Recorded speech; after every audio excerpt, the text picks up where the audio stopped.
नमस्कार, मैं सलोनी नांदे और आप देख रहे हैं अभिजीत भारत। अयोध्या में होने वाले राम मंदिर के प्राण प्रतिष्ठा समारोह की तैयारियां बड़ी जोरों शोरों से चल रही है।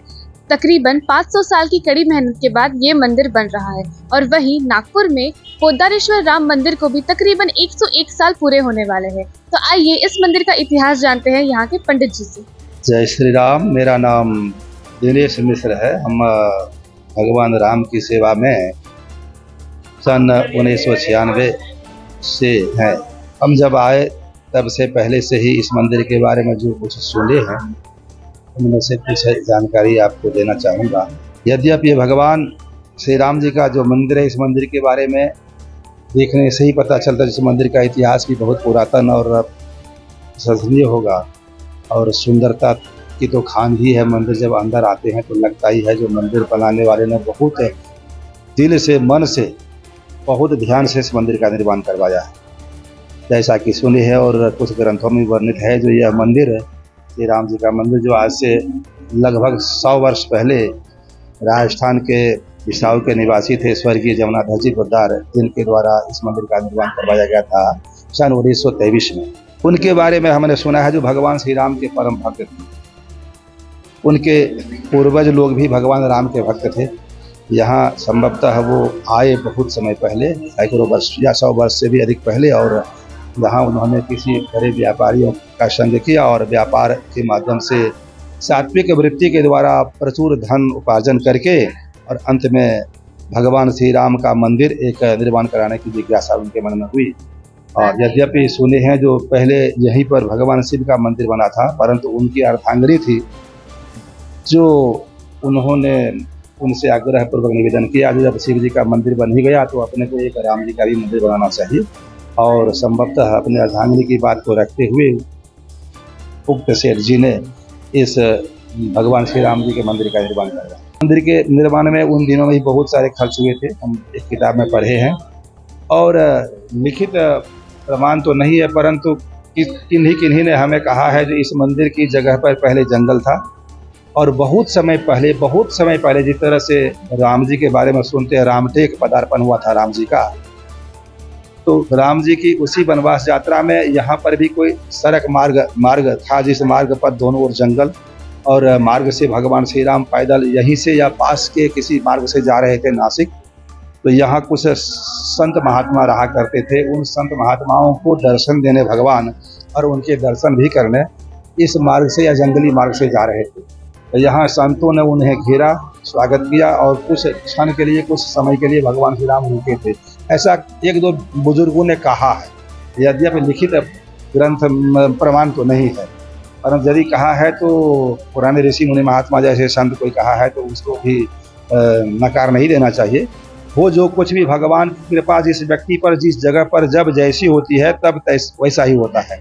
भगवान की कृपा, भगवान की इच्छा हुई जो यहाँ मंदिर अमुक सेठ जी के द्वारा निर्माण हो और उनकी कृपा से उक्त सेठ जी इस मंदिर का निर्माण करवाए। इस मंदिर का निर्माण होने के बाद इस मंदिर को सुव्यवस्थित या सुचारू ढंग से चलाने के लिए उन्होंने बहुत सारी संपत्ति की व्यवस्था करके छोड़ी और बहुत अच्छे नियमों से भी इस मंदिर को बांध दिया। जैसे कि इस मंदिर में सुबह से रात्रि अंत तक या रात्रि तक में 5 बार आरती होती है भगवान की।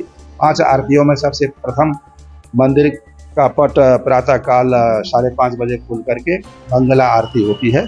उसके बाद भगवान पर्दे में होते हैं और भगवान की पूजा, भगवान का अभिषेक, श्रृंगार, भोग प्रस्तुत आदि शुभ कर्म होते हैं। फिर 6:30 बजे भोग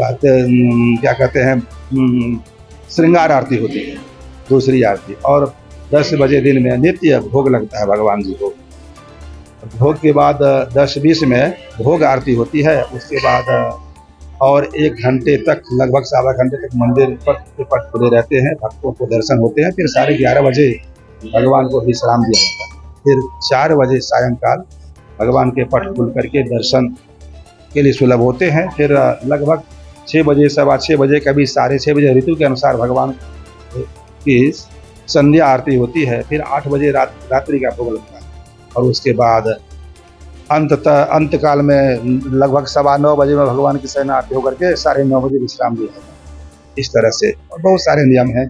गरीबों की सेवा होती है, खास करके साधु संत मुनि महात्मा यदि इस मार्ग से जाए और उन्हें भोजन की आवश्यकता है, यहाँ आ जाते हैं तो उनमें से कम 2-4 अतिथियों की सेवा भोजन के रूप में नित्य होती है यहाँ।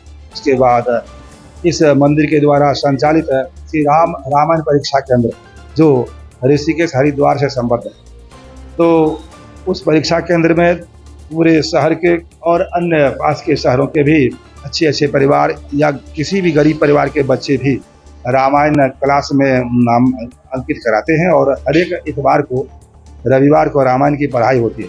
रामायण मतलब तुलसीदास जी के कई ग्रंथों की पढ़ाई होती है और प्रत्येक वर्ष जनवरी के प्रथम सप्ताह में उनकी परीक्षा ली जाती है। परीक्षा के बाद अंक पत्र भी मिलता है।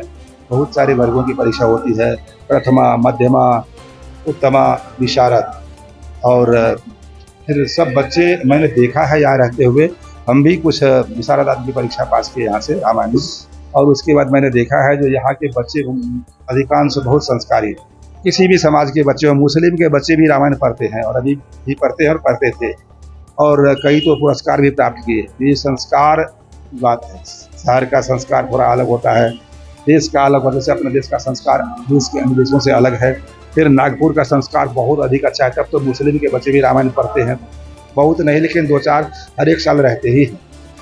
इस प्रकार वो फिर इस मंदिर के द्वारा स्वास्थ्य से संबंधित शिविर भी लगते हैं, जैसे आंखों की जांच या और योग शिविर, और कुछ कभी महिलाओं की बीमारी से संबंधित डॉक्टरों को ला करके शिविर लगता है, जिसमें जांच की जाती है और दवाई दी जाती है, चश्मे दिए जाते हैं, आंखों का ऑपरेशन। तो ये सब मंदिर की तरफ से मंदिर बनाने वालों ने ही वो व्यवस्था करके। उसके बाद इस और कई कुछ होते हैं, जैसे हर एक श्रावण में 7 रात 8 दिनों का अष्टयाम संकीर्तन होता है, जिस संकीर्तन में पूरे नागपुर से, पूरे शहर से लोग आकर के संकीर्तन भाग लेते हैं और दिन रात का अखंड कीर्तन होते होते लगता है 9 दिनों के लिए भगवान श्री राम के नाम या नाम का भजन सुन करके लोग आनंद सागर में डूब जाते हैं।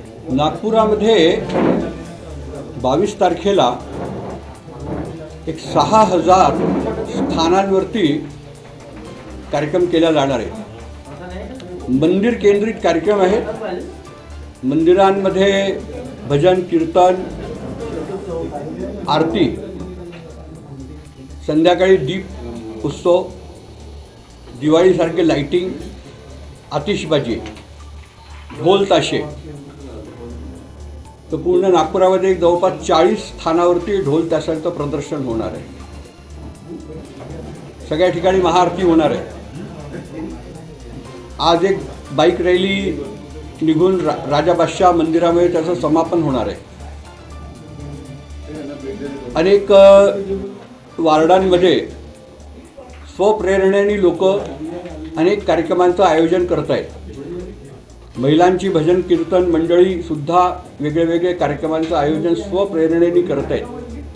मोठे अपार्टमेंट असो की झोपडपट्टी असो, सगळ्या ठिकाणी कार्यक्रम होत आहेत। हळूहळू नागपूर नगर हे सजायला सुरुवात झालेली आहे। 1-2 दिवसामध्ये पूर्ण नागपूर सजल्या जाईल। अक्षत वितरणाचा जो कार्यक्रम नागपूर महानगरामध्ये झाला, त्याची आम्ही जे कल्पना केली होती की आम्ही जवळपास 5 लाख परिवारांमध्ये पोचू, तर काल आमचा जो आकडा आम्ही सगळ्यांकडून घेतला त्याच्यावेळी ते 5,32,000 इतका आकडा आमच्याकडे आलेला आहे की 5,32,000 घरांपर्यंत आम्ही अक्षत वितरण केलेलं आहे। पूर्ण विदर्भामध्ये आम्ही विचार केला होता की आम्ही 25 लाख परिवारांमध्ये संपर्क करू, म्हणजे आत्तापर्यंत जो आकडा आला आहे तो 40 लाखापर्यंतचा आला आहे।